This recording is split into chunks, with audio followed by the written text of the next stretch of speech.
50-year more, 20-year auto loans. Corey is miserable, and somebody is crowned a Ankerstar Silver Bowl winner in our fantasy football league, and I will announce that. Are you really talking about 20-year car loans? No, not yet. Oh. But it's God. on the verge. It's on the verge because there's 50-year mortgages. So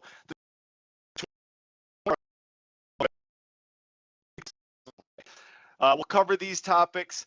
This is a financial education presentation. You must do your own due diligence on anything you hear in this presentation. More disclaimer information can be found on ankerstarwealth.com, and the opinions expressed are mine and Corey's alone. So, hey, we got to start off. Happy Veterans Day. I've got a Veterans Day type shirt on. I've already went out and enjoyed a Veterans breakfast with my dad. Thank you to all the restaurants that offer Veterans Day specials. I appreciate that and like to frequent your establishment, as well as give tips to my waitress, even if my bill is zero. So with that, and I'll start off with, Corey, I'll take or actually you kick it off. Let's hear about Corey is miserable. He's been out a few days, so tell us what's going on. Yeah, I'm not miserable because I'm sick, which I was sick, and both my kids got sick. And I'll tell you why I'm miserable, Mike. And it starts here a little bit. We've been in a glorious, never-ending bull market here, going back to 1970, right? The market's up and to the right since 1970. That's what I always look at. That's right. So here's why I'm miserable. Mike, and I'll tell you a little story. When I go eat with my dad, who's not a veteran, but he's passionate about Veterans Day and wants to give a shout out to all the veterans out there, and certainly I do as well. When we go out to eat, if you go eat chicken with this man, and he gets some meat on the bone, there's something on a bone there, he is going to get all the meat off the bone. That's that way. Yeah, but it's almost too much where you're like, hey man, let it, like, the meat's already been off the bone. Like, that's just, are you a dog? Because now you just look like you're chewing on a bone. He will get all the meat off the bone. And I kind of like to think of it that way too, when I'm going out to eat. And that's how you think about life, right? You want to get the most out of it. But in a bull market, and I just showed you the picture of the bull market, you're never going to get all the meat off the bone, because there's always going to be somebody, you're going to see somebody else's plate where they got a little more meat off the bone, right? And then you're like, and then that's where Mike and I highlighted that last week, that kid margined up his account, bought 300 shares of Meta right before Meta took its big dip, and then he's on margin. So how is he want to pay his margin loans? Does he want? So now he's ruining his whole meal, in a sense, the whole bull market, just because he was trying to get more meat off the bone than was actually on the bone. So that's why I'm miserable. It's that part of the cycle where you're looking around, Mike. It's not about what we have, it's about what we don't have. And what I have is great, but that doesn't matter at the end of a bull market or at the top of a bull market or whatever. What matters is, what I missed. So anyway, that's why I'm miserable. And if anybody else out there is feeling that too, right? Oh, I missed this, I missed that, or I could have caught this, could have done better here. That's a normal thing. You want to recognize it, and you want to also recognize, you don't want to turn that into a mistake. Like we're starting to see some people turn that into mistakes, where they're trying to get too much meat off the bone when it's already past them. All right, I like it. And we're coming up on Thanksgiving, so have a nice big turkey, be thankful, and don't worry about getting all the meat off the bone. That's right. All right. Thanksgiving you can.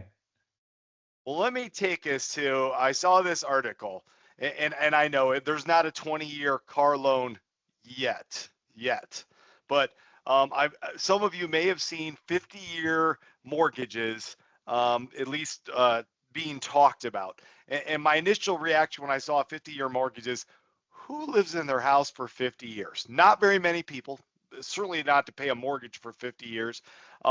So, but the purpose is to extend that payment, and of course, extend the payment out is going to cost a lot more interest.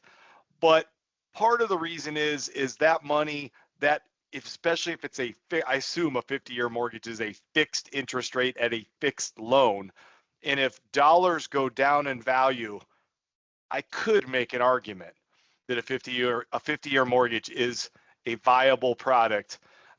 If you're taking that money and investing it that you would have paid your mortgage down with. But we won't get into that. I'll get into the car buyer side, which is stretching out the car loans. And car loans versus house loans are two very different things. A house appreciates in value where a car depreciates.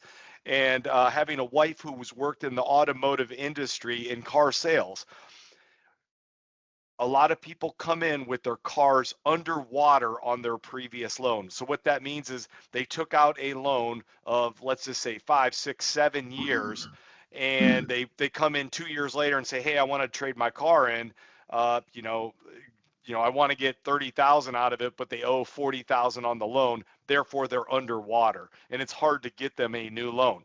So the longer you extend it out, the more likely you're not going to be able to get out of this loan if you want to. So, and I totally get that car prices are expensive, but if you need to go to this long of a loan, an 84-month loan is a 7-year loan. One,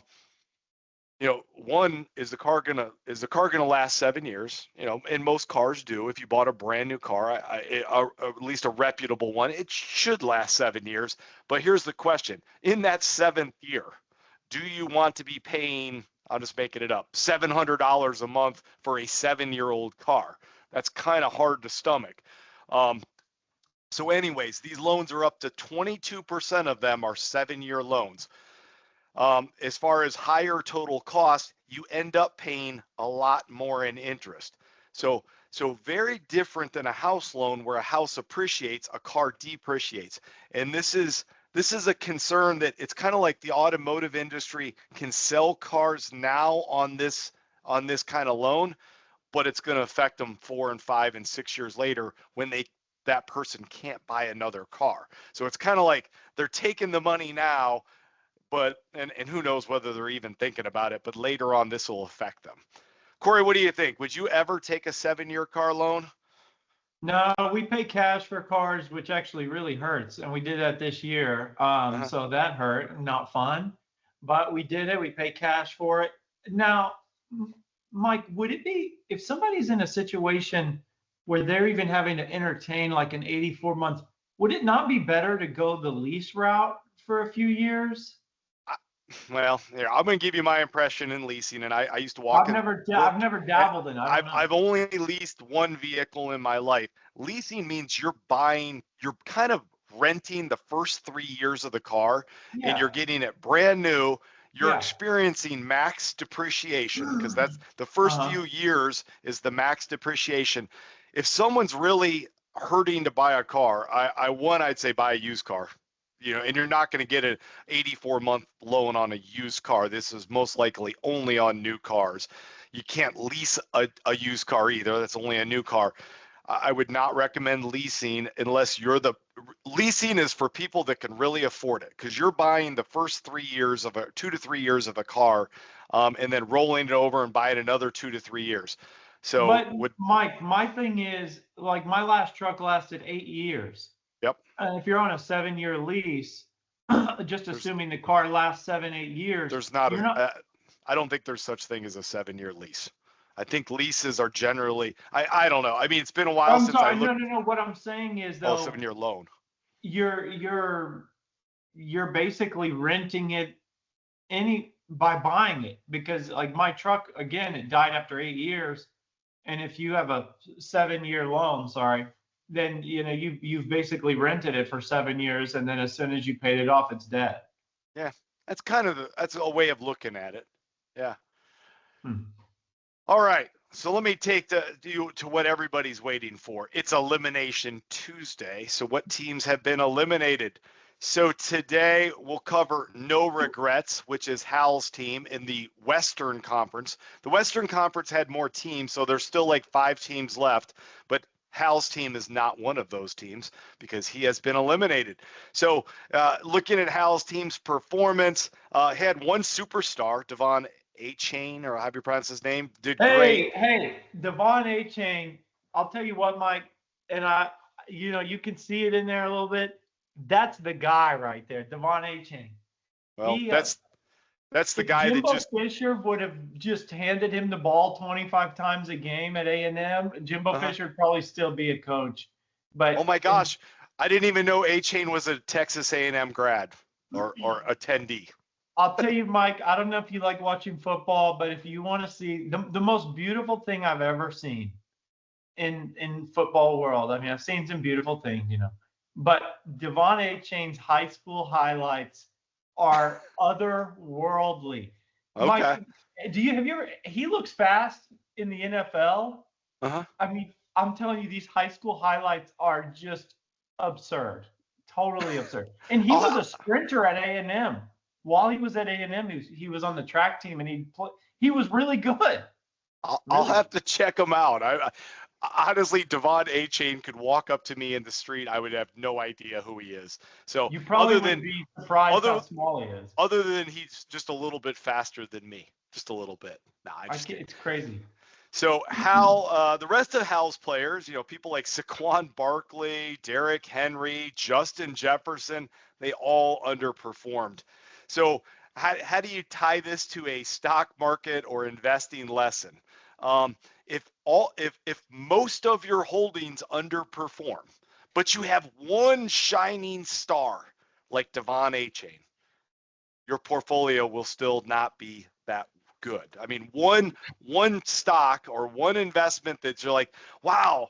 And I know I've experienced this before, even in my own portfolios before I came to Ankerstar Wealth, was I'd look at my portfolio and my overall portfolio might be down, but I'd have that one stock that I picked and I'd be like, wow, but it's up 5% today. And that would feel good. It'd feel good, but it didn't help my portfolio. And in this case, having A-Chain and Hal's probably out there watching highlights as soon as he hears this, it didn't help him and he's been eliminated. So we'll have like 5 more weeks of this in the Western Conference. But in the Eastern Conference, we were down to 2, Stan and Courtney, and here are the results.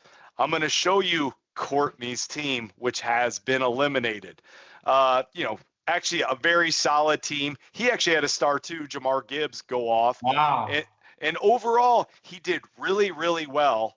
Scored a lot of points, but Stan actually just dominated. So congratulations to Stan.